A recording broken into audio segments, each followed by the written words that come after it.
Sanofi, les résultats 2023 viennent de sortir, ils sont plutôt mitigés. On va essayer quand même de regarder si Sanofi peut être une entreprise intéressante à mettre en portefeuille aujourd'hui. On va voir ça tout de suite. Donc on arrive sur un petit article. Sanofi confirme prévoir un recul de son BNPA, donc son bénéfice net par action des activités en 2024. Donc Sanofi a confirmé viser jeudi un recul de son bénéfice net par action des résultats 2024 en raison de l'augmentation attendue de son taux d'imposition après une performance conforte à ses attentes de l'an dernier.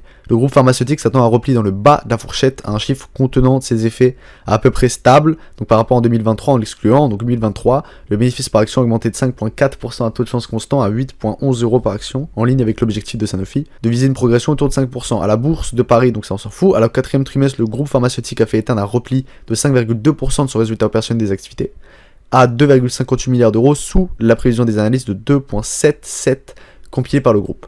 La faiblesse du dollar, donc ça nous intéresse pas. Donc là, on va aller nous expliquer que c'est des effets de devise, donc c'est peut-être du court terme, à voir un petit peu. Lors du dernier trimestre 2023, les divisions vaccins et médecine spécialité ont vu leur chiffre d'affaires progresser de 21% et de 13% respectivement. Et les ventes dans société de grand public ont progressé de 8,5% ainsi que de celle de la division de médecine. Ont reculé de 2,4. Investissement dans la R&D, donc Sanofi a présenté en octobre un projet de scission de son activité santé grand public, celle qui va faire le moins de croissance, visant une introduction à terme en bourse. Donc le directeur financier du groupe a confirmé jeudi le calendrier d'une IPO pour le 4e trimestre 2024 au plus tôt. Le groupe avait aussitôt abandonné son objectif de marge opérationnelle pour 2025 en raison des investissements menés dans la recherche et développement. Donc là, on a fait une vidéo sur Pfizer et en fait, vous voyez qu'actuellement, toutes les entreprises pharmaceutiques ont des budgets recherche et développement extrêmement élevés. Alors de toute façon, c'est leur cœur même de business, c'est-à-dire qu'aujourd'hui, même quand on a quelque chose qui frappe fort et qui fait énormément de valeur aujourd'hui, on continue d'investir dans notre R&D. Donc en fait, on est sur des entreprises qui doivent continuellement utiliser les leviers comme la dette ou des rachats d'actions, ce qui fait que, des émissions d'actions, ce qui font qu'elles ne vont pas racheter leurs actions. Principalement, la plupart ne vont pas le faire, ou en tout cas, si elles vont le faire, c'est parce qu'elles savent qu'elles ont une rente à peu près sûre pendant un moment, et pourtant ensuite, on va aller continuer d'investir dans notre R&D. Ça veut dire qu'aujourd'hui, on va être sur des entreprises qui, déjà, de 1, si vous cherchez un versement du dividende, c'est pas ce genre d'entreprise-là qu'il faut aller regarder, parce qu'aujourd'hui, elles investissent beaucoup trop dans leur croissance, et donc on va le voir ça ici, donc on s'iront d'investir dans la R&D en capitalisant sur l'intelligence artificielle, donc ça, voilà, on va nous faire de beaux discours sur l'intelligence artificielle, avoir réellement les vraies mises en place dans le business, et nous restons concentrés sur les opportunités de lancement, telles que le Dupixent dans la BPCO, a commenté le directeur général de Sanofi. Donc en novembre, Sanofi avait dit de prévoir demander l'autorisation de mise sur le marché américain de son anti-inflammatoire le plus vendu, le Dupixent, pour le traitement du poumon du fumeur, également connu sur le BPCO. Donc ça, c'est énorme.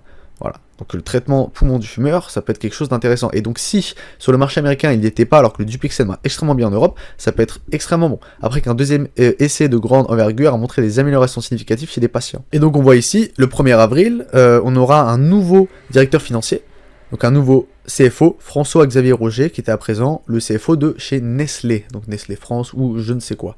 On va aller regarder le communiqué de presse maintenant. En 2023, croissance des ventes et du bénéfice net par action, à taux de change constant et succès des lancements des produits et avancement du portefeuille R&D en immunologie. Donc sur le T4, ça c'est ce qui nous intéresse, augmentation des ventes de 9,3% à taux de change constant et augmentation à ce niveau-là. Moi par contre, quand je vais aller regarder ici sur les chiffres directement, voilà, c'est-à-dire du trimestre d'avant et de ce trimestre-là, on est sur une baisse du revenu total. Donc, à ce niveau-là, donc là, on avait un taux d'imposition qui était beaucoup plus important. Alors, sauf si là, on a à ce niveau-là, charge d'intérêt après déduction des intérêts capitalisés, on est extrêmement fort. Donc là, on a dû émettre de la dette. À ce niveau-là, on est passé de 21 à 18. Donc, on a dû potentiellement refinancer notre dette. Donc, c'est quelque chose qu'il faut aller regarder, hein. On a potentiellement dû refinancer notre dette, peut-être dans le cash flow. Non, on le voit pas du tout. Je le vois pas à ce niveau-là. Par contre, me dire que les charges d'intérêt sur la dette passent de 240 millions à 1 milliard, j'aimerais bien savoir pourquoi en fait. Donc ça, c'est peut-être quelque chose qu'il faudrait regarder, mais c'est un gros changement. Produits et charges hors exploitation, potentiellement, on a eu une dépréciation anormale de quelque chose. Bizarrement, c'est pas écrit directement là, alors je ne sais pas comment est-ce qu'on a cette information à ce niveau-là. Donc on va aller voir ça ici. Les ventes de vaccins progressent fortement par l'annoncement du Beyfortus, dont les ventes atteignent 410 millions lors de son deuxième trimestre de commercialisation. C'est génial. Les ventes de la médecine générale ont baissé de 2,4%, donc ça c'est normal. Les ventes de la médecine spécialisée progressent, donc portées par le Dupixent et le lancement d'un nouveau médicament, et aussi qui viennent compenser l'impact des génériques Aubagio sur les principaux marchés. c'est-à-dire que récemment elle a eu un médicament qui s'est fait concurrencer donc par l'arrivée des génériques. Ensuite, on va voir qu'en 2023 en tout, le BPA des activités est en baisse de 1,8 à données publiées et en hausse de 5,4 à taux de change constant. Voilà, c'est-à-dire qu'ils prennent vraiment cette chose en compte qu'aujourd'hui, court-termement, on a des problèmes par rapport au dollar, par rapport à des effets de change, mais donc en croissance interne, réellement, on a augmenté. Voilà, c'est ça ce qu'il faut se dire, c'est-à-dire que le moment où le taux de change n'impactera plus, à ce moment-là, on aura des bons chiffres et des même meilleurs chiffres. On a un dividende en hausse de 5,6%, c'est-à-dire, voilà, on est sur le même taux de hausse que le BNA. Le BNPA, pardon. Solidité du portefeuille R&D avec un nombre record de 12 blockbusters potentiels en cours d'études cliniques présentés au R&D. Donc ça c'est génial, après à voir exactement à quoi ça ressemble, et donc on va aller regarder quand même à ce niveau-là, on nous dit ici, donc ça c'est ce qu'on avait vu ici, et donc objectif de devenir un pure player biopharmaceutique avec plus de 10 milliards de contributions des lancements d'actifs pharmaceutiques d'ici 2030, c'est énorme. Voilà, maintenant, résumé du 4e trimestre, on voit à peu près en moyenne sur quoi est-ce que ça augmente. On voit que voilà, le 4e trimestre a quand même été bien meilleur que le 3e. Donc on le voit quand même en termes des ventes, mais on le voit aussi donc, sur notre résultat opérationnel. On voit qu'il a baissé de 5,2%, mais augmenté à taux de change constant. Et donc le chiffre d'affaires a baissé de 1,7 points de pourcentage à 23,7. Donc en 2023, le résultat opérationnel a baissé de 2,8%. Et en termes d'acquisition, donc le 9 novembre, a annoncé la finalisation de son accord de collaboration avec Janssen Pharmaceutical, une société du groupe Johnson & Johnson, pour le développement et la commercialisation d'un vaccin contre les souches pathogènes extra-intestinales. Donc ça va quand même être quelque chose d'assez, on va dire, niche.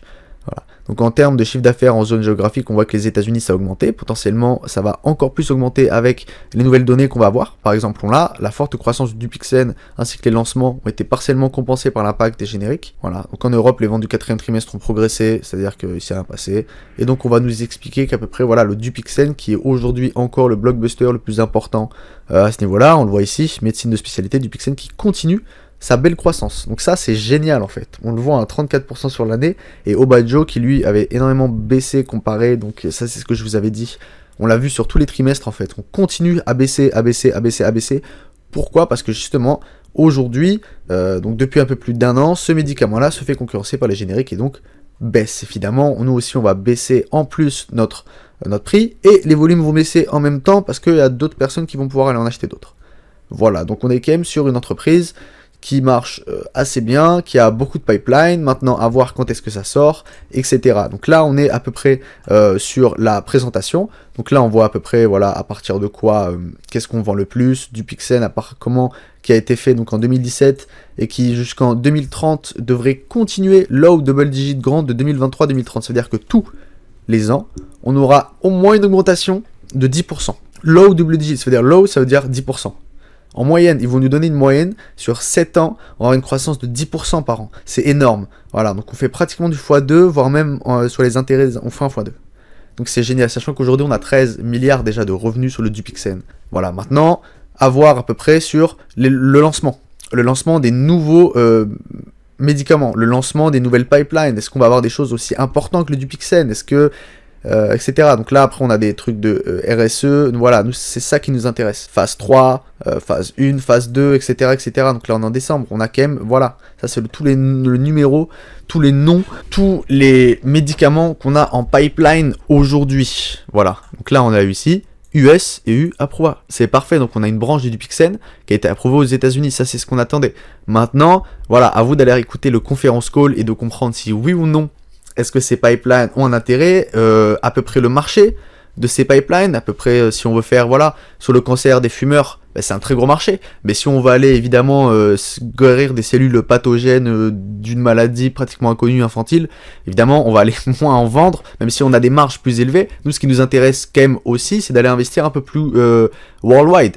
Même si aujourd'hui, à peu près, elles veulent toutes spin-off, donc leur activité de grand public, comme on a pu avoir avec Viatris par exemple, qui aujourd'hui est donc l'entité de grand public de Pfizer, si je ne me trompe pas.